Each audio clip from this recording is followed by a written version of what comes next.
جب لوگ بدل جائیں، حالات سخت ترین ہو جائیں تو اللہ والو پریشان نہیں ہونا، تہجد کو تھام لینا ہے۔ اللہ کی مدد ایسے آئے گی کہ آپ کا گمان بھی نہیں ہوگا۔ اللہ والو، جب انسان بہت زیادہ تکلیف میں ہوتا ہے، دکھوں نے اسے گھیر لیا ہوتا ہے، پریشانیوں نے اس کے گھر میں ڈیرا ڈال ریا ہے، ہر چیز جب حد سے بڑھ جائے، کوئی آسرا نظر نہ آ رہا ہو، کوئی وسیلہ، کوئی سبب پیدا نہیں ہو رہا، تو اللہ رب العزت کیا فرماتے ہیں؟ اللہ رب العزت یقیناً جب انسان پر دکھ، تکلیف یا مصیبت حد سے بڑھ جائے تو اسلام اور احادیث نبوی صلی اللہ علیہ وآلہ وسلم ہمیں صبر، دعا اور اللہ کی رحمت کی طرف رجوع کرنے کی تعلیم دیتے ہیں۔ نبی کریم صلی اللہ علیہ وآلہ وسلم نے ارشاد فرمایا، مومن کا ہر حال بہتر ہے، اگر اسے خوشی ملے تو وہ شکر ادا کرے، اور اگر مصیبت آ جائے تو صبر کرے، دعا کرے۔ صحیح مسلم بخاری کی یہ حدیث ہے۔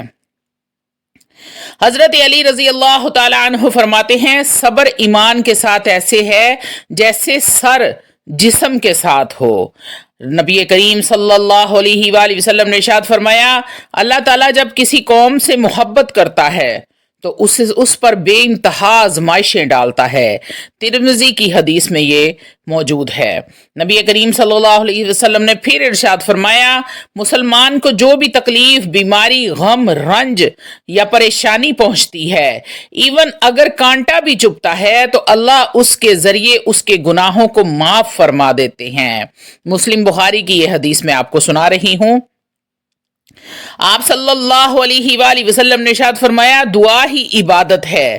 مصیبت کے وقت اللہ سے دعا مانگنا نجات کا ذریعہ ہے۔ اپنے رب کو پکارنا، جب بھی کوئی مصیبت آن پڑے، جب بھی کوئی پریشانی آن پڑے، اتنی زیادہ ہو کہ آپ کو کوئی راستہ نظر نہیں آ رہا، آپ بے بس اور خود کو مجبور سمجھنے لگ گئے ہیں، تو دعا کے لیے ہاتھ اٹھا دیں، تہجد کے سجدوں کو لمبا کر دیں، اپنے رب کے قریب ہو جائیں، اپنے رب سے راز و نیاز کریں، اپنے رب کو اپنے دکھ، تکلیف اور پریشانی بتائیں کہ اے میرے اللہ، تو نے مجھے پیدا کیا ہے، میں تیری بندی ہوں، میں اس پریشانی میں ہوں، میں اس آزمائش میں ہوں، میرے اللہ میں اس آزمائش میں پوری نہیں اتر سکتی، میں بڑی گناہگار ہوں، میرے مالک مجھ پر رحم و کرم والا معاملہ فرما، میرے گناہوں کو بخش دے، میری آزمائش کو ختم کر دے، ٹال دے میرے اللہ، میری یہ دکھ مصیبتوں کا جب وقت ہے اس کو ختم کر دے۔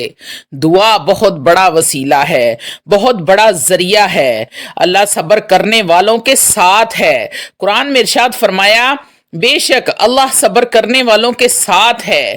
اللہ تعالیٰ قرآن میں ارشاد فرماتا ہے، اللہ کی رحمت سے مایوس نہ ہونا، بے شک اللہ تمام گناہوں کو معاف کرنے والا ہے۔ دنیا فانی ہے۔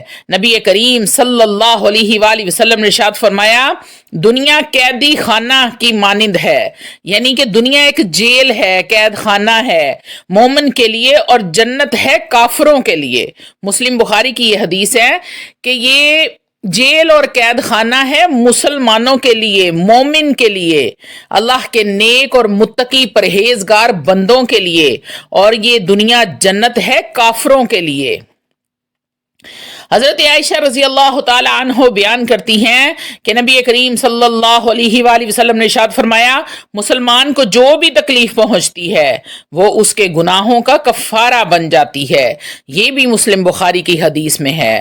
اللہ والو، اپنی تکلیفوں پر اللہ سے شکایت نہ کیا کرو، بلکہ صبر کا دامن تھاما کرو، اور اللہ رب العزت کا شکر ادا کیا کرو کہ اے میرے مالک، تو جس رنگ میں رکھے میں راضی ہوں، تو جس حال میں رکھے میں راضی ہوں، لیکن اللہ کو اللہ کی رحمت کا واسطہ دینا مت بھولا کریں، کیونکہ اللہ رب العزت خود فرماتے ہیں، جب میرا کوئی بندہ مجھے میری رحمت کا واسطہ دیتا ہے تو مجھے اپنے عزت اور جلال کی قسم کہ میں اس کی دعا کو یا اس کی اس بات کو پورا نہ کروں، مجھے شرم آتی ہے میں اپنے بندے کو خالی ہاتھ لوٹا دوں۔ تو اللہ والو، جب اللہ رب العزت خود یہ فرما رہے ہیں تو پھر آپ ایسا کیوں نہیں چاہتے؟ نبی کریم صلی اللہ علیہ وآلہ وسلم نے ارشاد فرمایا سب سے زیادہ آزمائش انبیاء پر آتی ہے، پھر ان جیسے لوگوں پر آتی ہے۔ قرآن میں فرمایا گیا جو صبر کریں گے انہیں بے حساب اجر دیا جائے گا۔ اللہ رب العزت خود فرماتے ہیں بے شک مشکل کے ساتھ آسانی ہے۔ قرآن مجید فرقان حمید کہتا ہے کہ تم مجھے پکارو میں تمہاری دعاؤں کو قبول کروں گا۔ نبی کریم صلی اللہ علیہ وآلہ وسلم نے اپنے بیٹے ابراہیم کی وفات پر آنسو بہائے اور فرمایا دل غمگین ہے، آنکھیں اشکبار ہیں، لیکن ہم وہی کہیں گے جو اللہ کو راضی کرے۔ مسلم بخاری کی یہ حدیث ہے۔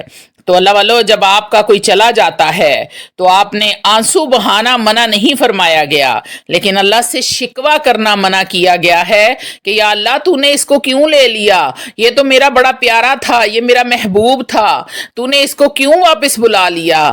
تو اللہ والو اس بات کو نبی کریم صلی اللہ علیہ وآلہ وسلم کے بیٹے کے ساتھ اس کو دیکھا کریں، سوچا کریں کہ جب انہوں نے آنسو نہیں بہائے، ان کا دل بھی غمگین تھا، آنکھوں میں آنسو بھی تھے، لیکن وہ اللہ کو راضی کرنے میں مشغول تھے کہ میرا رب راضی ہو جائے۔ تو آپ نے اپنے نبی کریم صلی اللہ علیہ وآلہ وسلم کے نقش قدم پر چلنا ہے۔ علماء اکرام فرماتے ہیں صبر 3 قسم کے ہیں: مصیبت پر صبر کرنا، عبادت پر صبر کرنا اور گناہوں سے بچنے پر۔ شکر اور صبر کا ملاپ۔ نبی کریم صلی اللہ علیہ وآلہ وسلم نے ارشاد فرمایا جو شکر کرتا ہے وہ بھی اجر پاتا ہے اور جو صبر کرتا ہے وہ کامیاب ہو جاتا ہے۔ قرآن مجید فرقان حمید میں فرمایا جو لوگ صبر کرتے ہیں ان کے لیے جنت کی خوشخبری ہے۔ نبی کریم صلی اللہ علیہ وآلہ وسلم نے پھر ارشاد فرمایا تکلیف پر ثواب ملتا ہے۔ جو شخص کسی مصیبت پر صبر کرتا ہے اللہ رب العزت اس کے درجات بلند فرماتا ہے۔ صبر کرنے کا مطلب ہے کہ اپنے رب کا شکر ادا کرنا، رب سے گلہ نہیں کرنا، شکوہ نہیں کرنا، شکایت نہیں کرنی، دنیا والوں کے سامنے یہ نہیں کرنا کہ اللہ نے پتہ نہیں ایسا کیوں کر دیا، اللہ نے میرے ساتھ یہ ناانصافی کر دی، اللہ نے ایسے کر دیا، اللہ نے ویسے کر دیا۔ بس یہی کہنا ہے کہ میرے مالک کو یہی منظور تھا، میرے رب کو یہی منظور تھا، ہو سکتا ہے کہ اس میں میرے لیے کوئی بہتری ہو، اس لیے میرے رب نے میرے ساتھ یہ معاملات فرمائے ہیں۔ نبی کریم صلی اللہ علیہ وآلہ وسلم نے ارشاد فرمایا امید کا دامن نہ چھوڑنا، اگر تم اللہ پر توکل کرو جیسا کہ کرنے کا حق ہے تو وہ تمہیں ایسا رزق دے گا جیسے پرندوں کو رزق دیتا ہے۔ ایک اور حدیث میں نبی کریم صلی اللہ علیہ وآلہ وسلم نے ارشاد فرمایا، مسلم بخاری کی یہ حدیث ہے، آپ لوگ پھر مجھے کامنٹ میں پوچھتے ہیں کہ آپ حدیث کا حوالہ کیوں نہیں دے رہے، تو یہ مسلم بخاری کی حدیث ہے۔ آپ صلی اللہ علیہ وآلہ وسلم نے ارشاد فرمایا مصیبت کے وقت یہ دعا کرو انا للہ و انا الیہ راجعون اللہم اجرنی فی مصیبتی واخلف لی خیرا منہا۔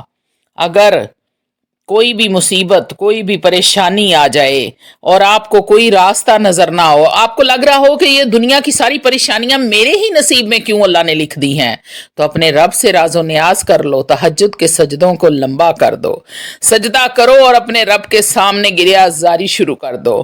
میرا رب سننے والا بھی ہے، وہ رحمان بھی ہے، وہ رحیم بھی ہے، وہ مالک یوم الدین بھی ہے۔ اللہ والو اللہ رب العزت فرماتا ہے جب کسی جان پر اس کی طاقت سے زیادہ میں بوجھ نہیں ڈالتا، لا یکلف اللہ نفسا الا وسعها، یعنی اللہ کسی پر اتنی ہی آزمائش ڈالتا ہے جتنی وہ برداشت کر سکتا ہے۔ اللہ رب العزت صبر کرنے والوں کے ساتھ ہے۔ ان اللہ مع الصابرین، صبر کرنے والے کبھی تنہا نہیں ہوتے، اللہ ان کے ہمیشہ ساتھ ہوتا ہے۔ ہر تنگی کے بعد آسانی ہے۔ فإن مع العسر یسرا، ان مع العسر یسرا، اللہ وعدہ فرماتا ہے کہ مشکل کے بعد آسانی ہے۔ وَلَا تَيَأْسُوا مِن رُوحِ اللَّهِ، اللہ کی رحمت سے مایوس نہ ہونا، وہ ہر حال میں مہربان ہے۔ نبی کریم صلی اللہ علیہ وآلہ وسلم نے ارشاد فرمایا دعا ہی عبادت ہے، دکھ اور تکلیف کے وقت اپنے رب سے رجوع کرنا ہی اصل نجات ہے۔ نبی کریم صلی اللہ علیہ وآلہ وسلم نے ارشاد فرمایا آزمائش محبت کی نشانی ہے، جب اللہ کسی بندے سے محبت کرتا ہے تو اس پر آزمائشیں ڈالتا ہے۔ یہ آزمائشیں دراصل اللہ کی قربت قربت کا ذریعہ بنتی ہیں۔ تو اللہ والو جب آپ پر آزمائش آئی ہوتی ہے اس آزمائش میں گھبرایا نہ کریں، بلکہ اللہ کا شکر ادا کیا کریں اور صبر جمیل کیا کریں۔ آج میں آپ کو ایک چھوٹا سا واقعہ بھی سناؤں گی جو آپ کے ایمان کو تازہ کر دے گا۔ تو اللہ والو یہ واقعہ اس طرح شروع ہوتا ہے۔ میری امی بہت نرم دل اور دعا کرنے والی عورت تھی۔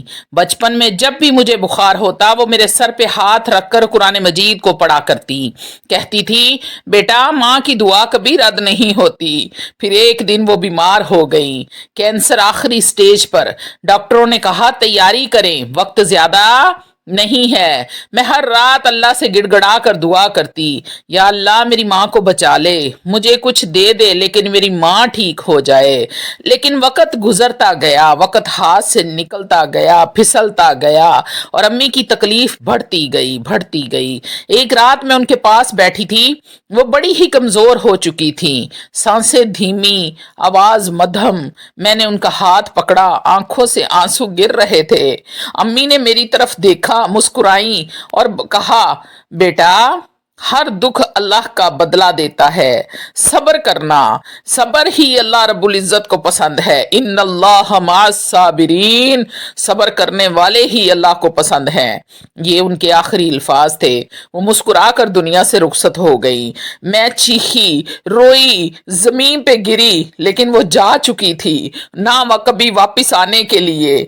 پھر میں نے قرآن کھولا، پہلی آیت پر جو نظر آئی پڑھی تو وہ یہ تھی ان مع العسر یسرا، بے شک ہر تنگی کے بعد آسانی ہے۔ مجھے لگا امی نے خود جواب دیا ہو کہ صبر کرو بیٹا، اللہ ضرور بدلہ دے گا۔ اور آج میں ان کی دعاؤں کے صدقے کامیاب ہو گئی ہوں، لیکن دل کا خلا کبھی نہیں بھرا۔ ہر جگہ پر ماں یاد آتی ہے، جب ماں کا نام آتا ہے تو آنسو زاروں قطار گرتے ہیں۔ اللہ والو ماں کی قدر کر لو، جن کی ماں حیات ہے، دنیا میں زندہ ہیں، وہ اپنی ماں کی قدر کر لیں۔ ماں جیسا کوئی نہیں ہوتا۔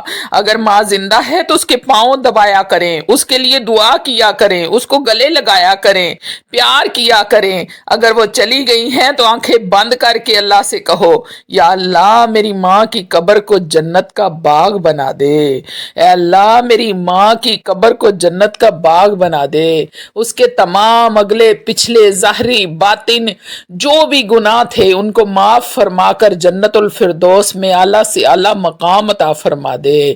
یا رب العالمین میری ماں کو نبی کریم صلی اللہ علیہ وآلہ وسلم کے ہاتھوں سے جام کوثر پینا نصیب کرنا۔ اے اللہ میرے والدین کو جنت کروٹ کروٹ نصیب کرنا۔ جن کے ماں باپ اس دنیا سے جا چکے ہیں ان تمام ماں باپ کے لیے دعا کرتی ہوں، یا رب العالمین سب کو جنت میں اعلیٰ مقام عطا کرنا۔ میرا بیٹا اس دنیا سے جا چکا ہے، تمام دوستوں سے درخواست ہے کہ میرے بیٹے کے لیے دعا کریں کہ اللہ اسے کروٹ کروٹ جنت نصیب کرے۔ وہ بچہ تھا ابھی لیکن بڑا تھا، اس کا کوئی بھی گناہ تھا تو میرا رب اس کو معاف فرما دے۔ میرے بیٹے کے لیے خصوصی دعا کریں۔ تمام دیکھنے والوں سے گزارش ہے